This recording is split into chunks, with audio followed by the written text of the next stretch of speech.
Hello friends, आज हम English के सबसे पहले टेंस यानी प्रेजेंट इंडेफिनिट, जिसे सिंपल प्रेजेंट टेंस के नाम से भी जानते हैं, के बारे में डिटेल से सीखेंगे। तो आइए बिना किसी डिले के हम अपना ये पहला टेंस शुरू करते हैं।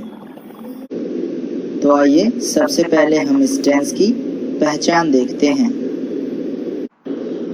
सिंपल प्रेजेंट टेंस की पहचान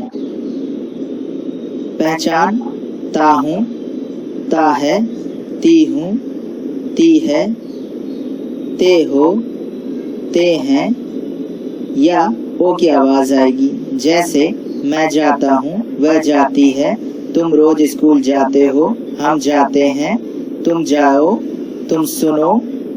ये सब सिंपल प्रेजेंट टेंस के वाक्य हैं। तो फ्रेंड्स, अभी तक हमने सिंपल प्रेजेंट टेंस की हिंदी में पहचान क्या होती है ये सीखा है।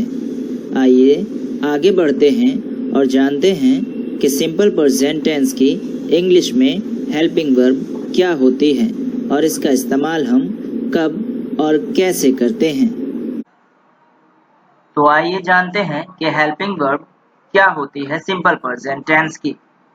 सिंपल प्रेजेंट टेंस की हेल्पिंग वर्ब डू या डज होती है। हम डू या डज का उपयोग तब करते हैं जब हम किसी को ना कहते हैं या किसी से सवाल करते हैं, यानी सिंपल वाक्यों में हम डू या डज का इस्तेमाल नहीं करते हैं, जैसा कि हमने पीछे सीखा है। अब हम डू का इस्तेमाल कब करेंगे और डज का इस्तेमाल हम कब करते हैं। तो जब हमारा सब्जेक्ट ही, शी, इट या किसी का नाम हो तब हम डज का उपयोग करते हैं। बाकी सबके साथ हम डू का उपयोग करते हैं। तो फ्रेंड्स, अभी हमने सिंपल प्रेजेंट टेंस की हेल्पिंग वर्ब देखी है। सिंपल प्रेजेंट टेंस की हेल्पिंग वर्ब होती है डू या डज। हम एक समय पर किसी एक का ही इस्तेमाल करते हैं। डू का करेंगे तो डज का नहीं, और अगर डज का करेंगे तो डू का नहीं। जब हमारा सब्जेक्ट ही, शी, इट या किसी का नाम होता है तब हम डज का इस्तेमाल करते हैं, या फिर हमें लगता है हमारा सब्जेक्ट सिंगल है तब भी हम डज का इस्तेमाल करते हैं। बाकी सबके साथ डू का इस्तेमाल किया जाता है। सो फ्रेंड्स, यहाँ पर ध्यान देने वाली बात यह है कि हम डू या डज का इस्तेमाल केवल तब करते हैं जब किसी को इनकार करना हो या किसी से सवाल करना हो। अगर हम सिंपल बात बोलेंगे तब हम डू या डज का इस्तेमाल नहीं करते हैं। जैसे मैं खाता हूँ, वह इंग्लिश बोलता है, हम क्रिकेट खेलते हैं, तो इस तरह के वाक्यों में डू या डज का इस्तेमाल नहीं करेंगे, क्योंकि ये ना तो हम इसमें किसी को मना कर रहे हैं और ना ही हम किसी से सवाल पूछ रहे हैं।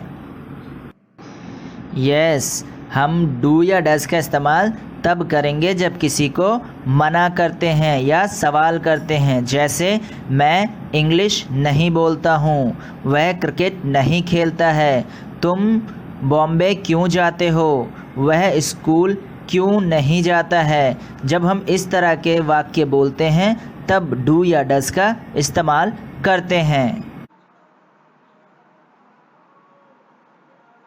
आइए फॉर्मूला देखते हैं जिससे हम हिंदी को इंग्लिश में बदल सकते हैं।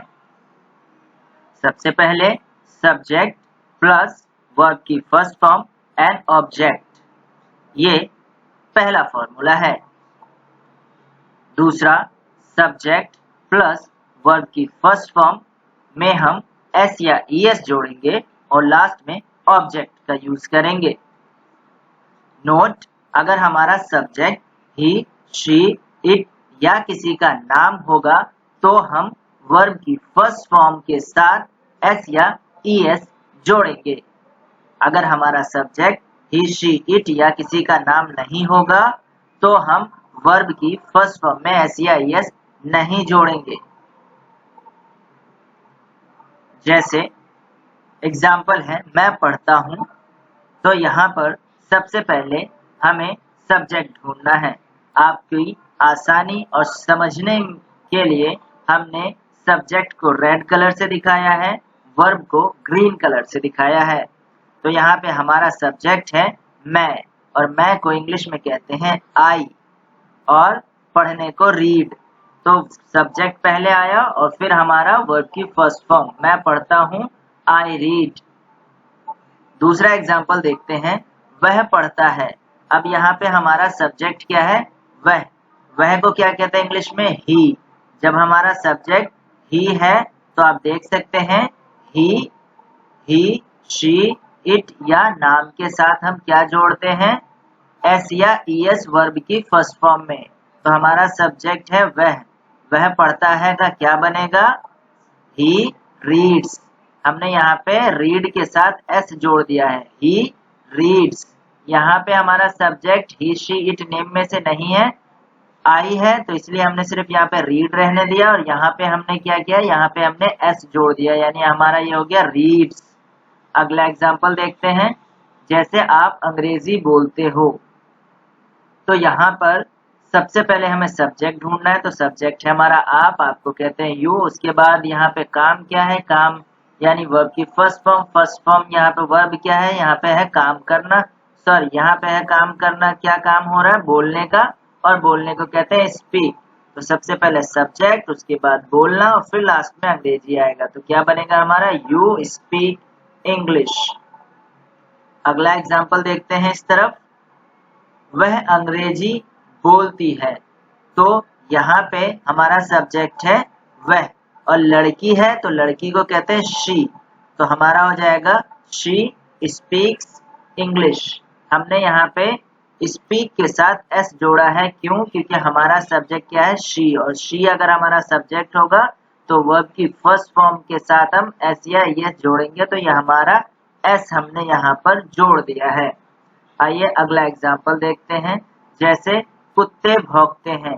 अब यहाँ पर अगर गौर करें हम, तो हमारे कुत्ते जो हैं, कुत्ते मतलब एक से ज्यादा। तो अगर हमारा सब्जेक्ट मल्टीपल होता है, यानी एक से ज्यादा होता है, तब भी हम इस वाले फॉर्मूले का यूज करते हैं। तो कुत्ते के लिए हमारा आ जाएगा डॉग्स, और भौंकने को कहते हैं बार्क। तो हमारा आ जाएगा डॉग्स बार्क। अब यहाँ देखते हैं, यहाँ पे हमारा होता है कि अगर हमारा सब्जेक्ट सिंगल है तो हम इस वाले फॉर्मूले का इस्तेमाल करेंगे। तो यहाँ पे अगर हम कहते हैं कुत्ता भौंकता है, मतलब एक कुत्ते की बात हो रही है, तो यहाँ पे आएगा हमारा डॉग बार्क्स। सब्जेक्ट हमारा क्या आ गया? डॉग, और भौंकने को कहते हैं बार्क, और हमने एस क्यों जोड़ा? क्योंकि हमारा जो सब्जेक्ट है वो सिंगल है।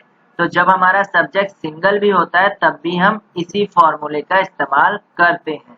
तो आई होप आपको ये पहला वाला फॉर्मूला समझ में आ गया होगा। चलिए आगे बढ़ते हैं। तो हमने अभी सीखा कि सिंपल प्रेजेंट टेंस के सिंपल वाक्यों को इंग्लिश में कैसे बदल सकते हैं। इसके लिए हम फॉर्मूले का इस्तेमाल करते हैं, जो कि है सब्जेक्ट प्लस वर्ब की फर्स्ट फॉर्म प्लस ऑब्जेक्ट, या फिर सब्जेक्ट प्लस वर्ब की फर्स्ट फॉर्म प्लस एस या ईएस एंड ऑब्जेक्ट।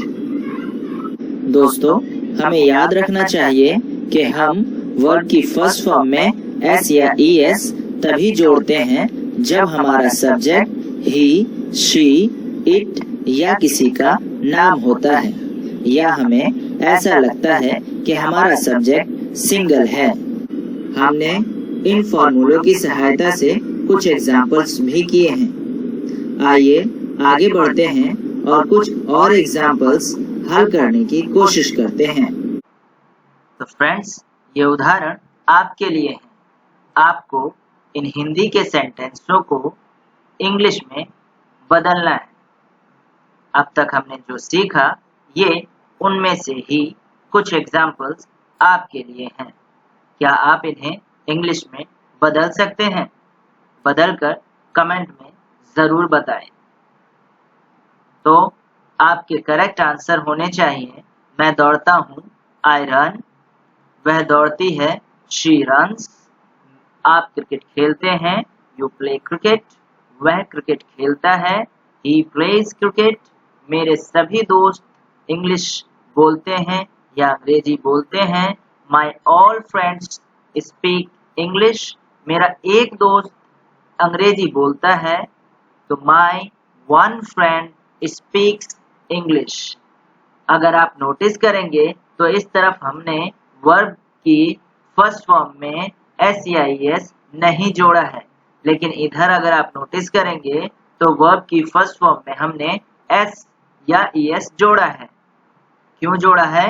क्योंकि इधर हमारे जो सब्जेक्ट है वो ही, शी है, या फिर हमारा सब्जेक्ट सिंगल है, इसलिए हम यहाँ पे एस या ईएस जोड़ रहे हैं। जैसे माई वन फ्रेंड यानी मेरा एक दोस्त। रूही, क्या तुमने सीखा प्रेजेंट टेंस में हिंदी को इंग्लिश में कैसे बदलते हैं? क्या तुम बता सकती हो मैं खाती हूँ को इंग्लिश में कैसे बनाएंगे?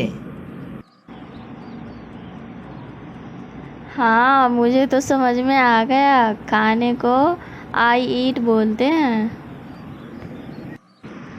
अरे वाह रूही, तुम्हें तो एक बार में ही समझ में आ गया। अच्छा ये बताओ, मैं दौड़ती हूँ को क्या बनाएंगे?